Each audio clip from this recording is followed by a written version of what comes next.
নির্বাচন বানচালের জন্য দেশের ভেতরে ও বাইরে থেকে অনেক শক্তি কাজ করছে বলে আশঙ্কা প্রকাশ করেছেন অন্তর্বর্তী সরকারের প্রধান উপদেষ্টা অধ্যাপক মোহাম্মদ ইউনূস। তিনি বলেন, ছোটখাটো নয়, বড় শক্তি নিয়ে নির্বাচন বানচালের চেষ্টা করা হবে। এই নির্বাচন চ্যালেঞ্জিং হবে, যত ঝড়ঝাপটাই আসুক না কেন আমাদের সেটা অতিক্রম করতে হবে। বুধবার 29 অক্টোবর রাষ্ট্রীয় অতিথি ভবন যমুনার উচ্চ পর্যায়ে প্রতিনিধিদের সঙ্গে নির্বাচন নিয়ে বৈঠককালে এসব কথা বলেন তিনি। পরে আজ বিকেলে রাজধানীর ফরেন সার্ভিস একাডেমিতে এক ব্রিফিংয়ে বৈঠকে বিস্তারিত তথ্য তুলে ধরেন প্রেস সচিব শফিকুল আলম। এক প্রশ্নের জবাবে প্রেস সচিব বলেন, এই আক্রমণ বলতে শুধু শারীরিক আক্রমণ নয়, বরং সাইবার অ্যাটাক বা সোশ্যাল মিডিয়ায় ডিসইনফরমেশন ছড়ানোকেও বোঝানো হচ্ছে। যারা পতিত স্বৈরাচার এবং তার দোসর, তারা দেশের একটি অবাধ ও সুষ্ঠু নির্বাচন হোক তা চাইবে না। এ বিষয়ে সবাইকে সতর্ক থাকতে বলা হয়েছে। সংবাদ সম্মেলনে প্রেস সচিব জানান, আগামী ফেব্রুয়ারিতে ত্রয়োদশ জাতীয় সংসদের সামনে রেখে প্রধান উপদেষ্টা অধ্যাপক মোহাম্মদ ইউনূসের সভাপতিত্বে প্রায় 2 ঘণ্টা ব্যাপী চলা বৈঠকে মূল 4টি বিষয়ে নিয়ে আলোচনা হয়েছে। সেগুলো হলো মাঠ প্রশাসন কর্মকর্তাদের পদায়ন, আইনশৃঙ্খলা পরিস্থিতি, নির্বাচন সংশ্লিষ্ট ব্যক্তিদের প্রশিক্ষণ এবং সামাজিক যোগাযোগ মাধ্যমে ভুয়া তথ্য মোকাবেলার উপায়। নিজ জেলা বা শ্বশুরবাড়ির এলাকায় পদায়ন নয়।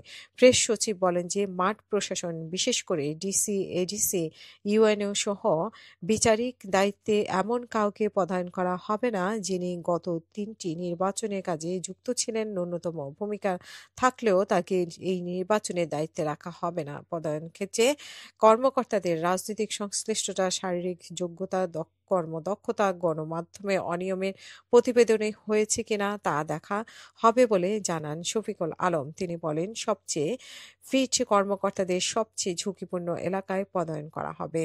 তবে নিজ জেলা বা শ্বশুরবাড়ির এলাকায় কাউকে পদায়ন করা হবে না।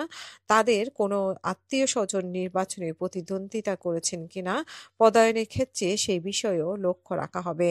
আগামী 1 নভেম্বরে এগুলো শুরু হবে। শফিকুল আলম আরও বলেন যে স্বরাষ্ট্র উপদেষ্টাও সবাই জানিয়েছেন যে পুলিশের পদায়ন বিষয়েও একইভাবে উদ্যোগ নেওয়া হয়েছে। 64 জেলায় এসপিদের তালিকা করা হয়েছে।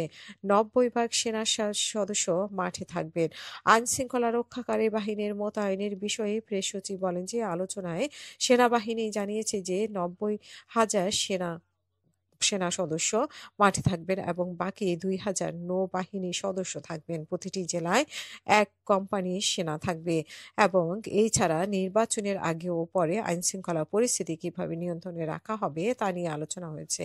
সামাজিক যোগাযোগ মাধ্যমে অপতথ্য ও ভুয়া তথ্যের বিষয়ে প্রেস সচিব বলেন যে নির্বাচনের ভুয়া তথ্য বা অপতথ্য মোকাবেলায় 2টি কমিটি গঠনের বিষয়ে সভায় আলোচনা হয়েছে। 2টি কমিটি উপজেলা পর্যায়ে পর্যন্ত কাজ করবে এবং তাৎক্ষণিক ছড়িয়ে পড়া অপতথ্য বা ভুয়া তথ্যের ফ্যাক্ট যাচাই করে তা প্রকাশ করবে। এই জন্য কারিগরি সহায়তা দেওয়ার জন্য আইসিটি মন্ত্রণালয় ও সংস্কৃতি মন্ত্রণালয়কে নির্দেশনা দেওয়া হয়েছে।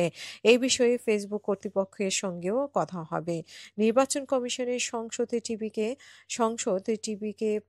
নির্বাচনী প্রচারণায় ব্যবহার করতে চাইছে। প্রেস সচিব আরও জানান যে কর্মকর্তাদের প্রশিক্ষণ নিয়েও সভায় আলোচনা হয়েছে। বিশেষ করে আনসার সদস্যদের প্রশিক্ষণ আরও কার্যকর করার বিষয়ে জোর দেওয়া হয়েছে। বডি অন ক্যামেরা নিয়েও প্রশিক্ষণ দেওয়ার বিষয়ে কথা হয়েছে। প্রশিক্ষণ সংক্রান্ত ভিডিও ও উপকরণগুলো যেন 15 নভেম্বরের মধ্যে নির্বাচন কমিশনের ওয়েবসাইটে টিভি বা বিটিভি থেকে আসে এবং সেই বিষয়ে দ্রুত কাজ করার জন্য বলা হয়েছে।